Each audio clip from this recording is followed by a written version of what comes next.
మిత్రులారా, మార్చ్ 2026 మీకు శుభాశుభ ఫలితాలు ఎలా ఉన్నాయి? అన్నిటికంటే ఉగాది రాబోతుంది. కన్యా రాశి అంటే చాలా ఆనందమైనటువంటి ఒక రాశి.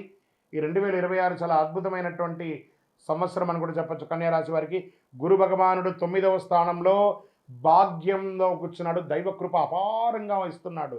శని భగవానుడు 7వ స్థానంలో భార్యాభర్తల మధ్య, భాగస్వామి మధ్య చిన్న చిన్న పరీక్షలున్నా చాలా అద్భుతంగా ఉంటాడు. రాహు 6వ స్థానంలో శత్రువులు, పోటీ, రోగ నివారణలో కూర్చున్నారు.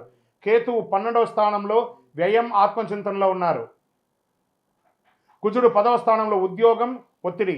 సూర్య భగవానుడు మరియు బుధ భగవానుడు 6వ స్థానం, 7వ స్థానంలో మార్పులో ఉన్నారు. శుక్రుడు 6వ స్థానంలో. ఇది సాధారణంగా కాదు, మీరు శ్రమిస్తే విజయం ఖాయం. కన్యారాశి మిత్రులారా, ఈ ఉగాది నెల మీకు ఎన్నో వసంతాలను తీసుకొచ్చి ఇవ్వబోతుంది. కానీ శని సంబంధాల్లో కాస్త పరీక్ష పెడుతుంటాడు. ఎందుకంటే శని మారుతున్నాడు కదా, శని పేర్చి అవుతుంది కదా, మార్చారు. కాస్త జాగ్రత్తగా ఉంటే సరిపోతుంది. దీనికి ఏం చేయాలి? మీరు గురువు 9వ స్థానంలో ఉండడం వల్ల ప్రమోషన్స్కి యోగం, ఉద్యోగస్తులకి ట్రాన్స్ఫర్స్కి అవకాశం, ఇంక్రిమెంట్స్కి వచ్చే అవకాశాలు ఉన్నాయి.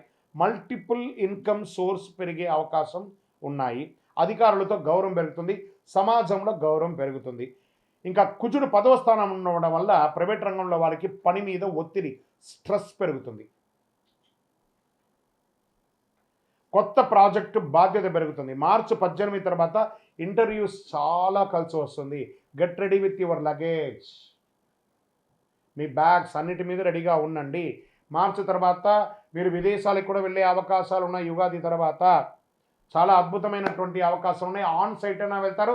కొత్త ఉద్యోగం చేయాలనుకున్న వాళ్ళకి ఉద్యోగం, లేదా మార్పు ఉన్న ఉద్యోగం నుంచి ఇంకో ఉద్యోగానికి మారాలనుకున్న వాళ్ళకి ఉగాది తర్వాత మంచి అవకాశాలు చాలా బాగా ఉన్నాయి. క్రమశిక్షణగా ఉండండి, తొందరపాటు రాజీనామాలు చేయకండి. ఇంకా వ్యాపారస్తులకి రాహు 6వ స్థానం ఉండడం వల్ల శత్రువులపై విజయం సాధిస్తారు. మీ పోటీదారుల వ్యాపారంలో చాలా అద్భుతమైనటువంటి వ్యాపారం, మీరు ఒక ఐకాన్గా ఉంటారు. మీరు ఏదైనా ఒక కొత్త ప్రోడక్ట్ తయారు చేసి దాన్ని నేషనల్, ఇంటర్నేషనల్ లెవెల్లో పేరు తెచ్చుకునే అవకాశాలు వ్యాపారంలో ఉన్నాయి. లాభం క్రమంగా పెరుగుతుంది అని కూడా చెప్పచ్చు. చాలా అద్భుతంగా ఉంటుంది. కొత్త కొత్త వెంచర్స్ మీరు స్టార్ట్ చేస్తారు. కొత్త కొత్త రీటైల్ రంగంలో ఉన్న వాళ్ళకి ఇది ఒక మంచి అవకాశం అని చెప్పచ్చు. B2B, B2C వాళ్ళకి ఇది చాలా అద్భుతమైనటువంటి సమయం కూడా